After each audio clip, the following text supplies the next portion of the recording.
Hello friends, എല്ലാ കൂട്ടുകാർക്കും മൗനരാഗത്തിന്റെ ഇന്നത്തെ റിവ്യൂയിലേക്ക് സ്വാഗതം. അങ്ങനെ രതീഷും കിരണും കൂടി സംസാരിക്കുകയാണ് പുറത്തുനിന്ന് കാറ് നിർത്തിയിട്ടിട്ട്. ഇപ്പൊ രതീഷ് ചോദിക്കുന്നുണ്ട്, അല്ല സാറേ, ഇതിപ്പോ ആരാ ഇതിങ്ങനെയൊക്കെ ചെയ്തത്? വിക്രത്തിന്റെ കൂട്ടുകാരനോ അല്ലെങ്കിൽ ഗംഗയുടെ കൂട്ടുകാരന്മാരോ മറ്റോ ആണോ എന്നിങ്ങനെ ചോദിക്കുകയാണ്. അറിയില്ല, വിക്രത്തിനുണ്ട് കുറെ കൂട്ടുകാരന്മാർ. ഇനിയിപ്പോ അവന്റെ ആൾക്കാരാണെന്ന് അറിയില്ല. അവനെ കൊന്നതില് ഒരുപാട് വിഷമിച്ചൊക്കെ നടക്കുകയാണ്. അന്ന് പ്രകാശ് കല്യാണിയുടെ അച്ഛൻ ചെന്നപ്പോ പറഞ്ഞല്ലോ, അവിടെ തലേ ദിവസം അവന് കൂട്ടായിട്ട് 2-3 പേരുണ്ടായിരുന്നത്. ഇനിയിപ്പൊ അവരാരെങ്കിലും ആണോ എന്നറിയില്ല എന്നിങ്ങനെ കിരൺ പറയുന്നത്. പിന്നെ ഗംഗയ്ക്കുമുണ്ട് കൂട്ടുകാരന്മാർ. ഇവിടെയുള്ള കൂട്ടുകാരന്മാരല്ലേ നമ്മൾ ഇല്ലാതാക്കിയിട്ടുള്ളൂ. അവന് ചെന്നൈയിലുണ്ട് ഒരുപാട് കൂട്ടുകാരന്മാർ. അത് ലക്ഷ്മി അമ്മ പറഞ്ഞിട്ടുള്ളതാണ് എന്നിങ്ങനെ കിരൺ പറയുന്നുണ്ട്. എന്തായാലും ഇതിന്റെ പുറകിൽ ആരാണെന്ന് കണ്ടുപിടിക്കുക തന്നെ വേണം സാറ് എന്ന് പറയുകയാണ്. അതിന് നമുക്ക് CCTV പരിശോധിച്ചാൽ കിട്ടില്ലേ സാറേ എന്ന് പറയുമ്പോൾ, അത് ശരിയാണ്, ഞാൻ അത് തന്നെയാണ് മനസ്സിൽ ആലോചിച്ചിരിക്കുന്നത് എന്നിങ്ങനെ കിരൺ പറയുന്നുണ്ട്. അതെ, അവനെ കിട്ടിക്കഴിഞ്ഞാൽ അവനെ തല്ലി കൊന്ന് എന്തായാലും കാട്ടിൽ കൊടുക്കണം, മൃഗങ്ങൾക്ക് ഇനിയും തീറ്റയാവട്ടെ എന്നിങ്ങനെ പറയുകയാണ്. ഞാൻ എന്തായാലും വേലുവിനെ വിളിച്ച് പറഞ്ഞിട്ടുണ്ട്, വേലു അത് തന്നെയാണ് പറഞ്ഞത് എന്ന് രതീഷ് പറയുകയാണ്. അപ്പോഴേക്കും നീ വേലുവിനെ അറിയിച്ചു എന്ന് ചോദിക്കാം. പിന്നെ അറിയിക്കണ്ടേ ഇവിടെ നടക്കുന്ന കാര്യങ്ങൾ എന്ന് പറയുകയാണ്. എന്നാ വായോ നീ കയറ്, അതെന്തായാലും CCTV പരിശോധന, നമുക്ക് വീട്ടിലോട്ട് തന്നെ പോകാം എന്നിങ്ങനെ പറയുകയാണ്. അങ്ങനെ അവരങ്ങനെ അവിടെ നിന്നും പോവുകയാണ്. അങ്ങനെ അതിന് ശേഷമാണെങ്കിൽ നമ്മുടെ കല്യാണിയെയാണ് കാണിക്കുന്നത്.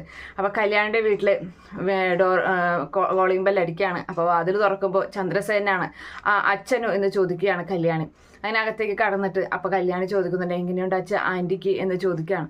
അപ്പോൾ ആ സമയം കുഴപ്പമില്ല, പക്ഷേ രൂപ ICUയിൽ നിന്നും പുറത്തേക്ക് ഇറക്കിയപ്പോൾ ശാരിയെ ICUയിലേക്ക് കയറ്റേണ്ട അവസ്ഥയായി എന്നിങ്ങനെ പറയുന്നുണ്ട്. അല്ല മോളെ, എന്താ ഇപ്പോൾ സംഭവിച്ചത്? മോളെ കുത്താൻ വേണ്ടിയിട്ടല്ല ആള് വന്നത്.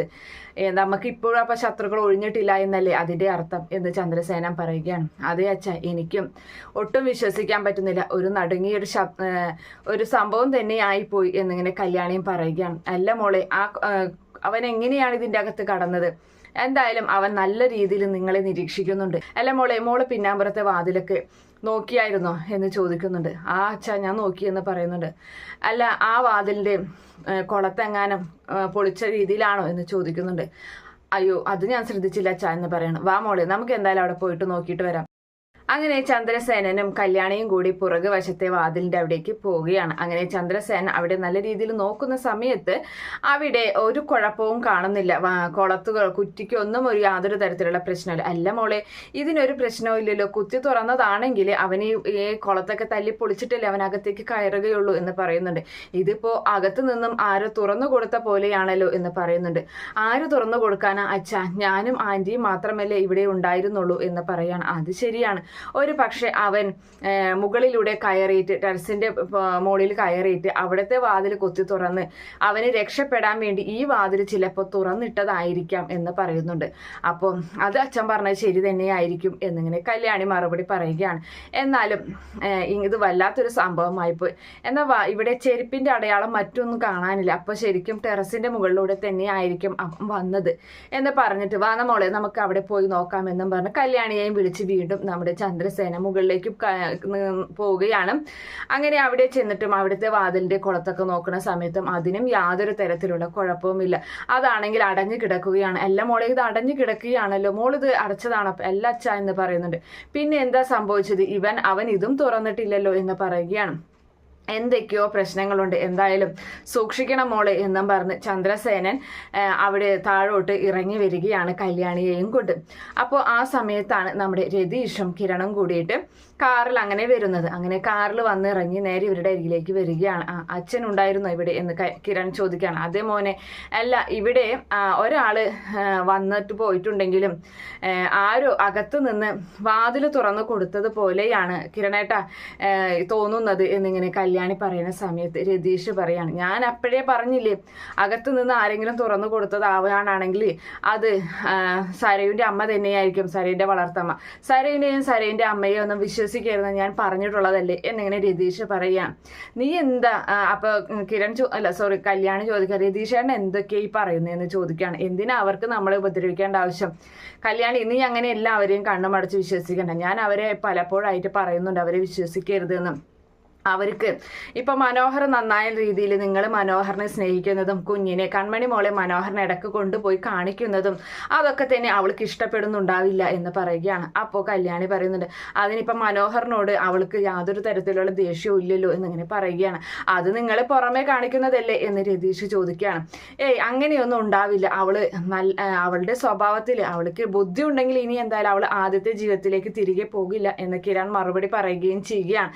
എന്തായാലും ആ സമയത്ത് വാ നമുക്ക് എന്തായാലും CCTV പരിശോധിക്കാമെന്നും പറഞ്ഞ് ലാപ്ടോപ്പുമായിട്ടാണ് കിരൺ വരുന്നത്.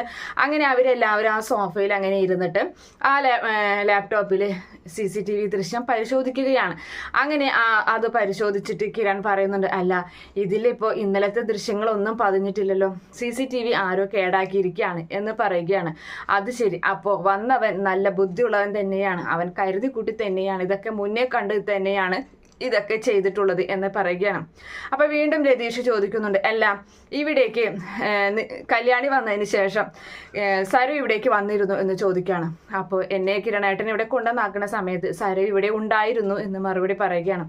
അപ്പോൾ അവർ തന്നെയായിരിക്കും ഇതിൻ്റെ പുറകിൽ എന്ന് പറയുമ്പോൾ അങ്ങനെയൊന്നും ആവില്ല, എന്തായാലും താരയാൻ്റെ പിന്നെയും എനിക്ക് മെസ്സേജ് അയച്ചിട്ടുണ്ടായിരുന്നു എന്ന് കല്യാണി മറുപടി പറയുന്ന സമയത്ത് താര ചേച്ചി അവർക്ക് ഇത്രയും വിഷമം ഉണ്ടാവണമെങ്കിൽ എന്തുകൊണ്ടാണ് അത് സരുവിനെ ഭയന്ന് തന്നെ ആയിരിക്കും എന്ന് വീണ്ടും നമ്മുടെ രതീഷ് അങ്ങനെ തർപ്പിച്ച് പറയണം. പക്ഷെ ഇവരുടെ വാക്കുകളൊന്നും അവർ കേൾക്കുന്നില്ല. എന്തായാലും ഞാൻ താരയാൻറ്റിയെ കാണാൻ പോകുന്നുണ്ട് എന്ന് കിരൺ മറുപടി പറയുകയാണ്.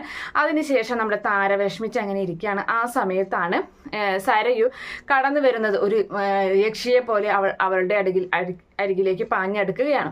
അപ്പോൾ ആ സമയത്ത് എടി ഞാൻ എൻ്റെ പോറ്റമ്മ അവിടെ ആശുപത്രിയിൽ കിടന്നിട്ടും നിന്നെ ഇവിടേക്ക് കാണാൻ വന്നത് എന്തിനാണെന്ന് അറിയോടി എന്നിങ്ങനെ നിങ്ങൾ അവൾക്ക് മെസ്സേജ് അയച്ചു അല്ലേ, നിങ്ങളാണല്ലേ അപകടം തട്ടി മാറ്റിയത്, നിങ്ങൾ മെസ്സേജ് അയച്ചിട്ടാണല്ലേ എന്ന് പറയുമ്പോൾ ഞാനൊന്നും ചെയ്തിട്ടില്ല എന്നിങ്ങനെ താരങ്ങനെ കൈകൊണ്ട് കാണിക്കുകയാണ്. അപ്പോൾ അവളുടെ മുടിയുടെ കെട്ടിൽ അങ്ങനെ കുത്തി പിടിച്ചിട്ട് അവളെ ഇങ്ങനെ നീ എന്താടി വിചാരിച്ചത്, നീ എന്നെ ഇല്ലാതാക്കാന്ന് വിചാരിച്ചു, എൻ്റെ അമ്മ എനിക്ക് സഹായം ചെയ്തതുകൊണ്ടാടി വന്നവൻ ഇന്നലെ വാതിൽ തുറന്നു കൊടുത്തത്, എൻ്റെ അമ്മയ്ക്ക് കുത്ത് മാറി കിട്ടിയത് കൊണ്ടാടി ഇപ്പം ആശുപത്രി കിടക്കുന്നത്, എൻ്റെ അച്ഛനായാലും എനിക്ക് വേണ്ടിയിട്ട് തന്നെയാടി മരണം അടഞ്ഞത്, നീ മാത്രമാടി ഇങ്ങനെ അവൾക്ക് വേണ്ടി ജീവിക്കുന്നത്, മര്യാദക്ക് നീ എൻ്റെ ഒപ്പം നിന്നോളാം, നിനക്ക് എന്നെ വേണമെന്നുണ്ടെങ്കിൽ അല്ലെങ്കിൽ ഇനിയിപ്പോൾ എന്നെ വേണ്ട എന്നുണ്ടെങ്കിൽ നീ എല്ലാ കാര്യങ്ങളും വിളിച്ചു പറഞ്ഞു. പക്ഷേ കിരണും കല്യാണിയും എൻ്റെ മനസ്സിലുള്ള കാര്യങ്ങൾ അറിഞ്ഞു കഴിഞ്ഞാൽ പിന്നെ നിന്നെ ഞാൻ വെറുതെ വെക്കില്ലടി എന്നൊക്കെ പറഞ്ഞിട്ട് അവളെ അങ്ങനെ ഒരുപാട് ഉപദ്രവിക്കുന്നുണ്ട്. അത് കാലി കയറി എന്നിട്ട് പറയുന്നുണ്ട് അവരറിഞ്ഞു കഴിഞ്ഞാൽ ഞാൻ ഇനി കിരൺ എനിക്ക് കിട്ടിയില്ലെങ്കിലും കല്യാണിയെ ഞാൻ കൊല്ലും, എന്നിട്ട് ഞാൻ ജയിലിൽ പോകും, അല്ലെങ്കിൽ ഞാൻ ആത്മഹത്യ ചെയ്യും, ഇതാ ഉണ്ടാകാൻ പോകുന്നതെന്നും പറഞ്ഞ് കലി കയറി സരയു അകത്തേക്ക് പോവുകയാണ്. നമ്മുടെ താരയാണെങ്കിൽ ആകെ വിഷമിച്ച് അങ്ങനെ ഇരിക്കുന്ന ഭാഗത്തോടു കൂടി ഇന്നത്തെ എപ്പിസോഡ് അവസാനിക്കുകയാണ്. ഈ റിവ്യൂ ഇഷ്ടപ്പെടുകയാണെങ്കിൽ ഈ ചാനൽ ഒന്ന് സബ്സ്ക്രൈബ് ചെയ്ത് സപ്പോർട്ട് ചെയ്യുക. Okay friends, bye, thank U.